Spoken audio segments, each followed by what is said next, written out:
Hi എല്ലാ കൂട്ടുകാർക്കും സനു വ്ളോഗ്സിന്റെ പുതിയൊരു വീഡിയോയിലേക്ക് സ്വാഗതം. മാരുതി സുസുക്കിയിൽ നിന്ന് വാങ്ങാൻ പറ്റുന്ന ഏറ്റവും വില കുറഞ്ഞ ഓട്ടോമാറ്റിക് കാർ, അതാണ് എക്സ്പ്രസോയുടെ ഈ VXi വേരിയന്റ്. മാരുതിയിൽ നിന്ന് മാത്രമല്ല, ഇപ്പൊ ഇന്ത്യയിൽ ലഭിക്കുന്നതിലും ഏറ്റവും വില കുറഞ്ഞ ഒരു ഓട്ടോമാറ്റിക് കാർ നോക്കുന്നവർക്ക്, അല്ലെങ്കിൽ ഒരു AMT ഓട്ടോമാറ്റിക് നോക്കുന്നവർക്ക് കൺസിഡർ ചെയ്യാവുന്ന ഒരു വാഹനം, അല്ലെങ്കിൽ ബെസ്റ്റ് വാഹനമാണ് എക്സ്പ്രസോന്റെ ഈ VXi വേരിയന്റ്. ഇപ്പോൾ 30,000 രൂപ വരെ ഓഫറും ഈ വാഹനത്തിന് അവൈലബിൾ ആണ്. അപ്പോൾ ഈ VXi ഓട്ടോമാറ്റിക് വേരിയന്റിൽ എന്തെല്ലാം ഫീച്ചേഴ്സാണ് കൊടുത്തിരിക്കുന്നത്, എത്രയാണ് ഇതിന്റെ അപ്ഡേറ്റഡ് ഓൺ റോഡ് പ്രൈസ് നോക്കുമ്പോൾ എല്ലാ വേരിയന്റുകളുടെയും ഓൺ റോഡ് പ്രൈസ് നമുക്ക് ചെക്ക് ചെയ്ത് നോക്കാം. മാരുതിയുടെ ഏറ്റവും വില കുറഞ്ഞ ഓട്ടോമാറ്റിക് കാർ, അതാണ് എക്സ്പ്രസോന്റെ ഈ VXi വേരിയന്റ്. VXi വേരിയന്റ് ആയതുകൊണ്ട് അത്യാവശ്യം വേണ്ട ഫീച്ചേഴ്സ് മാത്രമേ അതിനകത്ത് കൊടുത്തിട്ടുള്ളൂ. എക്സ്പ്രസോ ശരിക്കും നമുക്ക് 3 വേരിയന്റുകളാണ് കൊടുത്തിരിക്കുന്നത്: LXi, VXi and VXi plus. അതിനകത്തൊരു മിഡ് വേരിയന്റ് എന്ന് പറയാവുന്നത്, അല്ലെങ്കിൽ ഓട്ടോമാറ്റിക് സ്റ്റാർട്ട് ചെയ്യുന്ന വേരിയന്റ് ഈ VXi വേരിയന്റ് ആണ്. ഇപ്പോൾ മാരുതി സുസുക്കിയിൽ നിന്ന് 2 എയർ ബാഗ് സ്റ്റാൻഡേർഡ് ആയിട്ട് വരുന്ന ഒരേ ഒരു വാഹനവും നമ്മളുടെ എക്സ്പ്രസോ ആണ്. എക്സ്പ്രസോയിൽ മാത്രമാണ് ഇതുവരെ 6 എയർ ബാഗിന്റെ ഒരു അപ്ഡേറ്റ് വരാത്തത്. ഈ വേരിയന്റിന്റെ എക്സ്റ്റീരിയർ എന്നുള്ള മറ്റ് ലുക്ക് ആൻഡ് ഫീച്ചേഴ്സ് നോക്കുകയാണെങ്കിൽ, എക്സ്പ്രസോ എല്ലാ വാഹന വേരിയന്റുകളുടെയും എക്സ്റ്റീരിയർ എന്ന ലുക്കൊക്കെ ഓൾമോസ്റ്റ് സിമിലർ ആണ്. പ്രത്യേകിച്ച് ചേഞ്ചസ് കാര്യങ്ങളൊന്നും തന്നെ വരുന്നില്ല. പലരും എക്സ്പ്രസോ എടുത്തതിന് ശേഷം ആ ഒരു ലുക്ക് കൂട്ടാനായിട്ട് എക്സ്റ്റേണലി ആക്സസറീസ് ചെയ്യാണ് ചെയ്യുന്നത്. ഇപ്പോൾ ഈ വാഹനത്തിൽ നോക്കുകയാണെങ്കിൽ നമുക്കൊരു ഫോഗ് ലാമ്പ് വേണമെങ്കിൽ ആക്സസറിയായിട്ട് ചെയ്യാം. ഫ്രണ്ടിലെ ഈ ഒരു ഗ്രില്ലിന്റെ പോർഷൻസിലെല്ലാം ക്രോം ഇൻസെറ്റ് വേണമെങ്കിൽ കൊടുക്കാം. റൂഫ് റെയിൽസ് വേണമെങ്കിൽ ആക്സസറിയായിട്ട് ചെയ്യാം. റൂഫ് റെയിൽസ് ഒക്കെ ചെയ്യുകയാണെങ്കിൽ ഒരു മൈക്രോ SUV ലുക്കിലേക്ക് ഈ വാഹനം മാറും. ഇപ്പോൾ ചുരുക്കി പറഞ്ഞു കഴിഞ്ഞാൽ ഈ വാഹനത്തിൽ ഒരു സീറ്റ് ഹൈറ്റ് അഡ്ജസ്റ്റ് ചെയ്യാനുള്ള ഓപ്ഷൻ പോലും മാരുതി ഉൾപ്പെടുത്തിയിട്ടില്ല. പക്ഷേ ഡ്രൈവർ സീറ്റിൽ ഇരുന്ന് കഴിഞ്ഞാൽ നമുക്ക് ഫുള്ളി വിസിബിൾ ആണ്. സീറ്റ് ഹൈറ്റ് അഡ്ജസ്റ്റ് ചെയ്യാനുള്ള ഓപ്ഷൻ ഇല്ല എങ്കിൽ കൂടെ നമുക്ക് ബോണറ്റ് എല്ലാം കണ്ട് സുഖമായിട്ട് ഓടിക്കാനായിട്ട് പറ്റും. അതുകൊണ്ട് ലേഡീസിനും ഒരേപോലെ യൂസ് ചെയ്യാനായിട്ട് പറ്റുന്ന ഒരു വാഹനമാണ്. വളരെ ചെറുതാണ്, കോമ്പാക്റ്റ് ആണ്, സിറ്റിയിലൊക്കെ ഈസി ആയിട്ട് കൊണ്ടുനടക്കാനായിട്ട് പറ്റും. നിങ്ങളുടെ വീട്ടിലൊരു സെക്കൻഡ് കാറായിട്ട് യൂസ് ചെയ്യാം. നിങ്ങൾ മൈലേജ് കൂടുതൽ നോക്കുന്നുണ്ടെങ്കിൽ എക്സ്പ്രസോയിൽ നമുക്ക് ബേസ് വേരിയൻറ്റ് തൊട്ടേ CNG അവൈലബിൾ ആണ്. CNG നോക്കാവുന്നതാണ്. അതല്ല, 5 ലക്ഷം രൂപ ബഡ്ജറ്റിലൊരു സെക്കൻഡ് ഹാൻഡ് കാർ നോക്കുന്നവർക്ക് ഒരു പുതിയ കാർ വേണമെങ്കിലും കൺസിഡർ ചെയ്യാവുന്നത് എക്സ്പ്രസോൻ്റെ ഈ VXi വേരിയൻ്റ് ആണ്. LXiയിലേക്ക് പോകരുതെന്നാണ് ഞാൻ പറയുന്നത്. LXi വളരെ ബേസിക് ആയിട്ടുള്ള ഫീച്ചേഴ്സാണ് കൊടുത്തിരിക്കുന്നത്. അത് വെച്ച് കമ്പയർ ചെയ്യുമ്പോൾ VXi ഫാർ ബെറ്റർ ആയിട്ടുള്ളൊരു വേരിയൻ്റ് ആണ്. നമ്മൾ ആദ്യം പറഞ്ഞ പോലെ മറ്റ് ഫീച്ചേഴ്സ് നോക്കുകയാണെങ്കിൽ, സുസുക്കിയുടെ ഒരു ലോഗോ ക്രോം ഫിനിഷ് കൊടുത്തിരിക്കുന്നു. ബാക്കി ഫുള്ള് ഫ്രണ്ടിലൊരു ബ്ലാക്ക് ആൻഡ് വൈറ്റ് കോമ്പിനേഷനാണ്. ആ ബ്ലാക്ക് എല്ലാം ഒരു മാറ്റ് ബ്ലാക്ക് ഫിനിഷിലാണ് കൊടുത്തിരിക്കുന്നത്. പലരും ഈ ഒരു ഗ്രില്ലൊക്കെ നമുക്ക് ക്രോം ഇൻസൈറ്റൊക്കെ ആഡ് ഓൺ ചെയ്യുന്നത് കാണാറുണ്ട്. ഈ വാഹനം ഇറങ്ങിയ സമയത്ത് അത്യാവശ്യം ആക്സസറീസൊക്കെ അവൈലബിൾ ആയിരുന്നു. ഇപ്പോൾ അതിൻ്റെ അവസ്ഥ എന്താണെന്ന് നമുക്കറിയില്ല. ഹെഡ്ലൈറ്റിലേക്ക് വന്ന അത്യാവശ്യം വലിപ്പമുള്ള ഹെഡ്ലൈറ്റ് യൂണിറ്റാണ് കൊടുത്തിരിക്കുന്നത്. അതിനകത്ത് ഹാലജനായിട്ടാണ് ലൈറ്റ്സ് വരുന്നത്. ഹൈ ബീമും ലോ ബീമും വരുന്നത്. അതിനകത്ത് തന്നെ പാർക്ക് ലൈറ്റ് കാണാം. ചേർന്ന് ഇൻഡിക്കേറ്റേഴ്സ് കൊടുത്തിരിക്കുന്നു, അതും ഹാലജനായിട്ട് കൊടുത്തിരിക്കുന്നത്. വേറെ ഫോഗ് ലൈറ്റോ കാര്യങ്ങളൊന്നും തന്നെ ഫ്രണ്ടിൽ വരുന്നില്ല. ഈ ബമ്പറിൻ്റെ പോർഷൻസ് എല്ലാം നമുക്ക് ഒരു മാറ്റ് ബ്ലാക്ക് ഫിനിഷാണ്. ഇവിടെ വേണമെങ്കിൽ ഫോഗ് ലൈറ്റ് ആക്സസറി ആയിട്ട് ചെയ്യാനായിട്ടുള്ളൊരു സ്പേസ് വരുന്നുണ്ട്. 170 mm ആണ് ഇതിൻ്റെ ഗ്രൗണ്ട് ക്ലിയറൻസ് കൊടുത്തിരിക്കുന്നത്. വശങ്ങളിലേക്ക് വന്നു കഴിഞ്ഞാൽ നമുക്ക് ഒരു ബ്ലാക്ക് കളർ സ്റ്റീൽ വീൽസാണ് വരുന്നത്. ഇതിനകത്ത് നമുക്ക് 14 ഇഞ്ച് വീൽസാണ് കൊടുത്തിരിക്കുന്നത്. 165 70R14 ആണ് ടയർ സൈസ് വരുന്നത്. ഫ്രണ്ടിൽ ഡിസ്കും ബാക്കിൽ ഡ്രം ബ്രേക്കുകളും കൊടുത്തിരിക്കുന്നു. വശങ്ങളിൽ ആ യെല്ലോയിഷ് ഫിനിഷിൽ ഫെൻഡേഴ്സിലാണ് നമുക്ക് ഇൻഡിക്കേറ്റേഴ്സ് കൊടുത്തിരിക്കുന്നത്. നമ്മളുടെ മിറേഴ്സും ഡോർ ഹാൻഡിൽസും എല്ലാം മാറ്റ് ബ്ലാക്ക് ഫിനിഷിലാണ് വരുന്നത്. എനിക്ക് തോന്നുന്നു VXi പ്ലസ്സിൽ അത് ബോഡി കളറിലേക്ക് ചേഞ്ച് ആവുന്നുണ്ട്. വശങ്ങളിൽ വേറെ ക്ലാഡിങ്സോ സംഭവങ്ങളോ ഒന്നും തന്നെ ഉൾപ്പെടുത്തിയിട്ടില്ല. പ്ലെയിൻ ഗ്ലാസുകൾ കൊടുത്തിരിക്കുന്നു. പഴയ ടൈപ്പ് ഓഫ് ഫ്ലിപ്പ് ഹാൻഡിൽസാണ് ഡോർ ഹാൻഡിൽസ് ആയിട്ട് കൊടുത്തിരിക്കുന്നത്. ടോപ്പിലേക്ക് നോക്കിയാൽ നോർമൽ ഹാൻഡിനെ കാണാനായിട്ട് പറ്റും. റൂഫ് റെയിൽസോ സംഭവങ്ങളൊന്നും തന്നെ വരുന്നില്ല. വശങ്ങളിൽ നോക്കുമ്പോൾ ഒരു പക്ക ബോക്സി ഡിസൈൻ എന്ന് പറയേണ്ടി വരും. അതിന് മാറ്റമൊന്നുമില്ല. നമ്മൾ പണ്ടൊക്കെ വരയ്ക്കുന്ന കാറുകളുടെ ഷേപ്പ് എന്നൊക്കെ പറയുന്ന പോലത്തെ ഒരു ഡിസൈൻ. ബാക്കിലേക്ക് വന്നു കഴിഞ്ഞാൽ പ്രത്യേകിച്ച് എടുത്ത് പറയത്തക്ക ഫീച്ചേഴ്സ് ഒന്നും തന്നെ ഇതിനകത്ത് ഉൾപ്പെടുത്തിയിട്ടില്ല. ഇപ്പോൾ പലരും എക്സ്പ്രസോക്ക് എടുത്തിട്ട് ബാക്കിൽ സ്പോയിലറുകൾ ആഡ് ചെയ്യുന്നതാണ്. അപ്പോൾ സ്പോയിലർ ആഡ് ചെയ്ത് കഴിഞ്ഞാൽ കുറച്ചും കൂടി ഒരു സ്പോർട്ടി ലുക്കിംഗ് ആയിട്ടത് മാറും. ഇപ്പോൾ ഹൈ മൗണ്ടഡ് സ്റ്റോപ്പ് ലാമ്പ് കൊടുത്തിരിക്കുന്നു. ബാക്കിൽ വൈപ്പറോ വാഷറോ ഡീഫോഗറോ ഒന്നും തന്നെ ഒരു വേരിയൻറ്റിലും ഉൾപ്പെടുത്തിയിട്ടില്ല. ടെയിൽ ലൈറ്റ് LED ഹാലജനായിട്ടാണ് കൊടുത്തിരിക്കുന്നത്. അത് അത്യാവശ്യം വലിപ്പമുള്ള ടെയിൽ ലൈറ്റ് യൂണിറ്റ് തന്നെ കൊടുത്തിരിക്കുന്നു. അതിനോട് ചേർന്ന് ഇവിടെ നമുക്ക് ഇൻഡിക്കേറ്റേഴ്സ് കാണാം. ഇത് റിവേഴ്സ് ലൈറ്റിൻ്റെ ഒരു ഡെമ്മിയാണ്. റിവേഴ്സ് ലൈറ്റ് ശരിക്കും നമുക്ക് ഈ ഒരു പോർഷൻസിലേ വരുന്നുള്ളൂ. അവിടെ റിവേഴ്സ് ലൈറ്റ് വരുന്നില്ല. അതായത് ഒരു സൈഡിൽ മാത്രമാണ് റിവേഴ്സ് ലൈറ്റും ഉൾപ്പെടുത്തിയിട്ടുള്ളൂ. സുസുക്കിയുടെ ലോഗോ എക്സ്പ്രസോ എന്ന് പറഞ്ഞ ബാഡ്ജിങ് കാണാനായിട്ട് പറ്റും. ബാക്കിലേക്ക് 2 പാർക്കിംഗ് സെൻസേഴ്സ് വരുന്നുണ്ട്. ബാക്കിലും ആ വലിപ്പമുള്ള വലിയ ബമ്പർ യൂണിറ്റ് കാണാം. അത് ബ്ലാക്ക് ഫിനിഷിലാണ്. ഇപ്പോൾ സ്റ്റിറ്റ് പ്ലേറ്റ് പോലെ തോന്നിക്കുന്ന രീതിയിലൊരു ഡിസൈൻ എലമെൻ്റൊക്കെ നമുക്കിവിടെ കാണാം. റിഫ്ലക്റ്റേഴ്സ് കൊടുത്തിട്ടുണ്ട്. ഇനി നമുക്ക് ബൂട്ട് ഓപ്പൺ ചെയ്യാനായിട്ട് നമ്മുടെ ഡ്രൈവർ ഡോർ തുറന്ന് അതിനകത്തുള്ള ലിവർ പുള്ളി ചെയ്തിട്ടാണ് നമ്മൾ ബൂട്ട് ഓപ്പൺ ചെയ്യുന്നത്. ഇവിടെ ബൂട്ട് ഓപ്പൺ ചെയ്യാനും ഫ്യൂൽ ലിഡ് ഓപ്പൺ ചെയ്യാനും ഇവിടെയാണ് കൊടുത്തിരിക്കുന്നത്. ഇനി നമുക്ക് ബൂട്ടൊന്ന് ഓപ്പൺ ചെയ്ത് നോക്കാം. നമുക്ക് 240 ലിറ്ററാണ് ബൂട്ടിൻ്റെ കപ്പാസിറ്റി വരുന്നത്. സ്ക്വയറിഷ് ആയിട്ടുള്ള ഒരു ചെറിയ ബൂട്ട് എന്ന് പറയാം. ബാക്കിൽ വലിപ്പം കുറഞ്ഞ ഒരു ചെറിയ സീറ്റുകളാണ് കൊടുത്തിരിക്കുന്നത്. ഫിക്സഡ് ഹെഡ് റെസ്റ്റുകൾ കൊടുത്തിരിക്കുന്നു. നമുക്ക് വേറെ എടുത്ത് പറയത്തക്ക ഫീച്ചേഴ്സ് ഒന്നും ബാക്കിൽ വരുന്നില്ല. പാഴ്സൽ ട്രേ ഒക്കെ വേണമെങ്കിൽ ഷോറൂമിൽ നിന്ന് പുറത്തുനിന്ന് നമുക്ക് ആക്സസറി ആയിട്ട് ചെയ്യാം. എന്തായാലും സ്പെയർ വീൽ ഇതിനകത്ത് കൊടുത്തിട്ടുണ്ട്. സെയിം സൈസ് ആയിട്ടുള്ള വീലുകൾ തന്നെയാണ് സ്പെയർ വീലായിട്ട് കൊടുത്തിരിക്കുന്നത്. ഇനി നമുക്ക് അകത്തു നിന്നുള്ള ഫീച്ചേഴ്സ് ചെക്ക് ചെയ്യാം. നമ്മൾ ആദ്യം പറഞ്ഞ പോലെ തന്നെ ഡോർ ഹാൻഡിൽസ് എല്ലാം നമുക്ക് ഫ്ലിപ്പ് ഡോർ ഹാൻഡിൽസ് ആണ്. ബ്ലാക്ക് ഫിനിഷ് കൊടുത്തിരിക്കുന്നു. ഇൻറ്റീരിയർ നോക്കിയാലും ഫുൾ ബ്ലാക്ക് ഫിനിഷാണ് കൊടുത്തിരിക്കുന്നത്. ഡോർ പാഡിലേക്ക് വന്നാലും നമുക്ക് ഫുൾ ബ്ലാക്ക് ഫിനിഷ് തന്നെ കാണാം. നമുക്ക് ഡോർ ഹാൻഡിൽസ് ബ്ലാക്ക് ഫിനിഷ് കൊടുത്തിരിക്കുന്നു. വേറെ എടുത്ത് പുറത്തേക്ക് വേറെ കൺട്രോൾസ് ഒന്നും തന്നെ വരുന്നില്ല. താഴെ സ്പീക്കേഴ്സ് വരുന്നുണ്ട്. സ്പീക്കർ ഗ്രില്ല് കാണാം. ഇവിടെ നമുക്ക് നമ്മുടെ മിറർ മാനുവലി കൺട്രോൾ ചെയ്യാനുള്ള ഒരു ഓപ്ഷനാണ് കൊടുത്തിരിക്കുന്നത്. ഇവിടെ വശങ്ങളിലേക്ക് വന്നു കഴിഞ്ഞാൽ നമുക്കിവിടെ ട്രാക്ഷൻ കൺട്രോൾ കൊടുത്തിരിക്കുന്നു. ഓട്ടോ ഐഡിൽ സ്റ്റോപ്പ് സ്റ്റാർട്ടിൻ്റെ ഓപ്ഷൻ കാണാം. ഇവിടെ എല്ലാം ചെറിയൊരു സ്റ്റോറേജ് സ്പേസ് ആണ് വരുന്നത്. ഹെഡ്ലൈറ്റ് ലെവൽ അഡ്ജസ്റ്റ് ചെയ്യാനുള്ള ഓപ്ഷൻ ഇവിടെ താഴെയായിട്ടാണ് വരുന്നത്.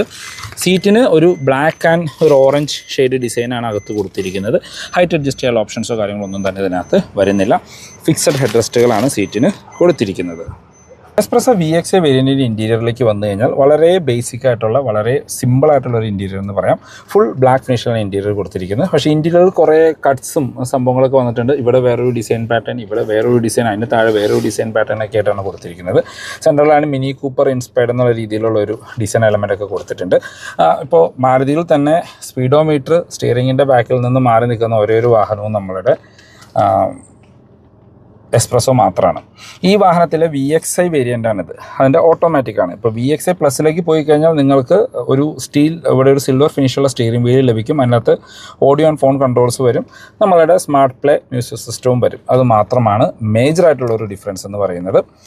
ഈ വേരിയൻറ്റിലെ മറ്റ് ഫീച്ചേഴ്സിലേക്ക് വന്നാൽ സ്റ്റിയറിംഗ് വീൽ നമുക്ക് ബ്ലാക്ക് ഫിനിഷിലുള്ള സ്റ്റിയറിംഗ് വീൽ കൊടുത്തിരിക്കുന്നു. ടിൽറ്റ് ടെലസ്കോപ്പിക് ഓപ്ഷൻസ് ഒന്നും തന്നെ കൊടുത്തിട്ടില്ല. റൗണ്ടഡ് സ്റ്റിയറിംഗ് ആണ്. ഇടതുവശമായിട്ട് വൈപ്പറിൻ്റെ കൺട്രോൾസും വലതുവശം ഹെഡ്ലൈറ്റിൻ്റെ കൺട്രോൾസും കാണാം. നമുക്ക് സെൻറ്ററിലേക്ക് വന്നാലാണ് മറ്റ് നമ്മളുടെ സ്പീഡോമീറ്റർ പോലെ സംഭവങ്ങൾ കൊടുത്തിരിക്കുന്നത്. അത് നമ്മളുടെ പഴയ ക്ലോക്കിലൊക്കെ കാണുന്ന ടൈപ്പ് ഡിജിറ്റൽ ഇതാണ് കൊടുത്തിരിക്കുന്നത് സ്പീഡോമീറ്ററായിട്ട്. അതെന്താണെങ്കിലും റീഡബിളാണ്. ആ ഒരു ഓറഞ്ച് കളർ ഫിനിഷ് കൊടുത്തിരിക്കുന്നു. അതിന് ചുറ്റുവരായിട്ടാണ് നമുക്ക് രണ്ട് വശത്തായിട്ടാണ് നമുക്ക് ആ ഒരു AC വെൻസ് കാണാനായിട്ട് പറ്റുക. അതിനകത്ത് ചെറിയൊരു ഇൻഫർമേഷൻ ഡിസ്പ്ലേ, അതിനകത്ത് അത്യാവശ്യം വേണ്ട ഇൻഫർമേഷൻസ് കൊടുത്തിട്ടുണ്ട്. ഇപ്പോൾ gear position indicator, average fuel, പിന്നെ ഡിസ്റ്റൻസ് ടു empty, എത്ര കിലോമീറ്റർ ഓടി, അങ്ങനെ ബേസിക് ആയിട്ടുള്ള ഇൻഫർമേഷൻസ് മാത്രമാണ് അതിനകത്ത് കൊടുത്തിരിക്കുന്നത്. താഴേക്ക് വന്നാൽ ഒരു 2D മ്യൂസിക് സിസ്റ്റം, അതും ആ ഓറഞ്ച് കളർ ബാക്ക്ഗ്രൗണ്ട് കളറായിട്ടാണ് വരുന്നത്. അതിൻ്റെ കുറച്ച് ഫിസിക്കൽ ബട്ടണുകൾ ഇവിടെ താഴെ കൊടുത്തിരിക്കുന്നു. അതിനകത്തൊരു USB കണക്ട് ചെയ്യാനും പഴയ ഓക്സിലറി കണക്ട് ചെയ്യാനുള്ള ഒരു ഓപ്ഷനും അതിനകത്ത് ഉൾപ്പെടുത്തിയിട്ടുണ്ട്. പിന്നെ താഴേക്ക് വന്നു കഴിഞ്ഞാൽ ഫ്രണ്ടിലെ 2 പവർ വിൻഡോൻ്റെ കൺട്രോൾ കാണാം. അത് ഇവിടെ സെൻറ്റർ മൗണ്ടഡായിട്ടാണ് കൊടുത്തിരിക്കുന്നത്. അതിന് നടുക്ക് ഹസാർഡ് ലൈറ്റിൻ്റെ ഒരു ഓപ്ഷനും കാണാം. അപ്പോൾ ഡ്രൈവർക്കും കോ ഡ്രൈവർക്കും ഒരേപോലെ യൂസ് ചെയ്യാൻ പാകത്തിന് സെൻറ്റർ മൗണ്ടഡായിട്ട് കൊടുത്തിരിക്കുന്നു. താഴേക്ക് വന്നു കഴിഞ്ഞാൽ മാനുവൽ AC കൺട്രോൾസാണ്. AC ഒക്കെ അത്യാവശ്യം കൂളിംഗ് ആണ്. ഇപ്പോൾ ഞാൻ ഈ വാഹനത്തിൽ ഓൺ ചെയ്തിട്ടാണ് ഇരിക്കുന്നത്. AC അത്യാവശ്യം എന്താ പറയുക പെട്ടെന്ന് തന്നെ ഇൻറ്റീരിയർ കൂളാക്കിയിട്ടുണ്ട്. താഴേക്ക് വന്നു കഴിഞ്ഞാൽ ഇവിടെ 12 വോട്ടിൻ്റെ ചാർജിംഗ് പോർട്ട് കാണാം. ഇവിടെ എല്ലാം സ്റ്റോറേജ് സ്പേസ് ആണ്. ഇവിടെ 2 കപ്പ് ഹോൾഡേഴ്സ് കൊടുത്തിരിക്കും. നമ്മുടെ AMT ഗിയർ ലിവർ കാണാം. അതെന്തോ ആ ഒരു പഴയ ടൈപ്പ് AMT ഗിയർ ലിവർ എന്ന് നമുക്ക് വിശേഷിപ്പിക്കാം. അത് കുറച്ച് താഴ്ന്ന പൊസിഷനിലാണ് ഇരിക്കുന്നത്. അതിനോട് ചേർന്ന് തന്നെ നമുക്ക് ഹാൻഡ് ബ്രേക്ക് കാണാം. സെൻറ്റർ ആംബ്രസ്റ്റോ സംഭവങ്ങളൊന്നും തന്നെ വരുന്നില്ല. അത് നമുക്ക് ഫിക്സഡ് ഗ്രാബ് ഹാൻഡിൽസ് ആണ് കൊടുത്തിരിക്കുന്നത്. കോ ഡ്രൈവേഴ്സുകൾ സൺവൈസസ് മാത്രം, വേറെ മിറർ സംഭവങ്ങളൊന്നുമില്ല. മാനുവലി കൺട്രോൾ ചെയ്യുന്ന IRVMs ആണ്. അകത്ത് റീഡിംഗ് ലൈറ്റുകൾ ഹാലജനായിട്ട് കൊടുത്തിരിക്കുന്നു. ഡ്രൈവർ സൈഡിലും സൺവൈസസ് വിത്ത് ടിക്കറ്റ് ഹോൾഡർ സംഭവങ്ങളൊന്നും തന്നെ ഉൾപ്പെടുത്തിയിട്ടില്ല.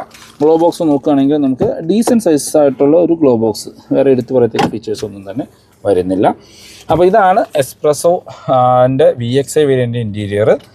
വേറെ എടുത്ത് പറയത്തക്ക യാതൊരു ഫീച്ചേഴ്സും വരാത്ത ഒരു ബേസിക് ആയിട്ടുള്ളൊരു ഇൻറ്റീരിയർ. ശരിക്കും ഒരു വീട്ടിലെ സെക്കൻഡ് കാർ അല്ലെങ്കിൽ സിറ്റി കാർ എന്നുള്ള രീതിയിൽ യൂസ് ചെയ്യാൻ പറ്റുന്ന ഒരു വാഹനം. ബാക്ക് യാത്രക്കാരെ കംഫർട്ട് നോക്കുകയാണെങ്കിൽ ഫ്ലിപ്പ് ടു ഓപ്പൺ ആണ് ഡോർ ഹാൻഡിൽസ്. ഡോർ പാഡ് നമുക്ക് ഫുൾ ബ്ലാക്ക് ഫിനിഷിലാണ്. ഇവിടെ വിൻഡോൻ്റെ കൺട്രോൾസ് നിങ്ങൾക്ക് കണ്ടാൽ മനസ്സിലാകും. ഡോർ ഹാൻഡിൽസ് നമുക്ക് ബ്ലാക്ക് ഫിനിഷിൽ കൊടുത്തിരിക്കുന്നു. വേറെ എടുത്ത് പറയത്തക്ക ഫീച്ചേഴ്സ് ഒന്നും തന്നെ ബാക്കിലേക്ക് കൊടുത്തിട്ടില്ല. ബാക്കിലേക്ക് റീഡിംഗ് ലൈറ്റുകൾ പോലും ഇല്ല. നല്ല ഫിക്സഡ് ആയിട്ടുള്ള ഗ്രാബ് ഹാൻഡിൽ കൊടുത്തിരിക്കുന്നു. ഫിക്സഡ് ഹെഡ് റെസ്റ്റുകളാണ് വരുന്നത്. ഇപ്പോൾ ഫ്രണ്ട് സീറ്റ് എൻ്റെ ഹൈറ്റിനാണ് അഡ്ജസ്റ്റ് ചെയ്തിരിക്കുന്നത്. ഇപ്പോൾ അത്യാവശ്യം ലെഗ് റൂം ബാക്കിൽ നമുക്ക് ലഭിക്കുന്നുണ്ട്. കാലെല്ലാം അകത്തേറ്റ് വെച്ച് സുഖമായിട്ടിരിക്കാനായിട്ട് പറ്റും. ഹെഡ്റൂം നോക്കുകയാണെങ്കിൽ നിവർന്നിരുന്നാൽ പോലും ഏകദേശം ഒരു 6 സെൻറ്റിമീറ്റർ ഹെഡ്റൂം ബാലൻസ് കാണാം. വൈഡായിട്ടുള്ള ബാക്ക് സ്പേസ് ആണ്. 2 പേർക്ക് പ്ലസ് ഒരു കിഡാണ് കംഫർട്ടായിട്ടിരുന്ന് യാത്ര ചെയ്യാനായിട്ട് പറ്റുക. 3 പേരൊക്കെ ഇരിക്കുകയാണെങ്കിൽ കയറി ഇറങ്ങിയൊക്കെ ഇരുന്ന് അഡ്ജസ്റ്റ് ചെയ്ത് യാത്ര ചെയ്യേണ്ടതായിട്ട് വരും. പക്ഷേ ഇപ്പോൾ ഈ വാഹനത്തിൻ്റെ ഫ്രണ്ടിലെ 4 AC വെൻസ് മാത്രമേ ഉള്ളൂ. വാഹനം ഓണായിരുന്നു. ഇപ്പോൾ ഞാൻ ഓഫ് ചെയ്തിട്ട് കുറച്ച് നേരമായി ഞാൻ ബാക്ക് സീറ്റിൽ കയറിയപ്പോഴായിരുന്നു നമുക്ക് ആ കൂളിംഗ് ഈ വാഹനത്തിനകത്ത് ഫീൽ ചെയ്യുന്നുണ്ട്. അപ്പോൾ നല്ലൊരു AC ആണ് ശരിക്കും ഈ വാഹനത്തിൽ മാരുതി കൊടുത്തിരിക്കുന്നത്. എക്സ്പ്രസോൻ്റെ സേഫ്റ്റി ഫീച്ചേഴ്സിലേക്ക് വന്നാൽ നമ്മൾ വീഡിയോയുടെ ആദ്യം പറഞ്ഞ പോലെ മാരുതിയിൽ നിന്ന് ഇപ്പോഴും 2 എയർ ബാഗ് സ്റ്റാൻഡേർഡായിട്ട് വരുന്ന ഒരേ ഒരു വാഹനമാണ് നമ്മുടെ എക്സ്പ്രസോ. ബാക്കി എല്ലാ വാഹനങ്ങളും 6 എയർ ബാഗിലേക്ക് അപ്ഡേറ്റ് ആയിട്ടുണ്ട്. ഈ വാഹനത്തിന് ഇനിയൊരു അപ്ഡേറ്റ് വന്നു കഴിഞ്ഞാൽ തീർച്ചയായിട്ടും 6 എയർ ബാഗിലേക്ക് മാറാനായിട്ടുള്ള സാധ്യതയുണ്ട്. പിന്നെ ബേസിക് ആയിട്ടുള്ള safety feature ABS EBD traction control hill hold ഓട്ടോമാറ്റിക്കിൽ ഉൾപ്പെടുത്തിയിട്ടുണ്ട്. അത്രയാണ് ഇതിൻ്റെ സേഫ്റ്റി ഫീച്ചേഴ്സ് എന്ന് പറയാനായിട്ട് പറ്റുള്ളൂ. എഞ്ചിൻ ആൻഡ് ഗിയർ ബോക്സ് ഓപ്ഷനിലേക്ക് വന്നു കഴിഞ്ഞാൽ മാരുതിയുടെ ടയർ ആൻഡ് സ്റ്റാർട്ടുള്ള 1 ലിറ്റർ 3 സിലിണ്ടർ പെട്രോൾ എഞ്ചിനാണ് കൊടുത്തിരിക്കുന്നത്. 66 HP പവറും 90 Nm ടോർക്കുമാണ് ഉൽപ്പാദിപ്പിക്കുന്നത്. ഡീസൻറ്റ് പവർഫുൾ ആയിട്ടുള്ള എഞ്ചിൻ എന്ന് പറയാം. ഈ വാഹനത്തിൻ്റെ വെയിറ്റും ഇതും വെച്ചിട്ട് നല്ലൊരു എഞ്ചിൻ തന്നെ നമുക്ക് പറയേണ്ടി വരും.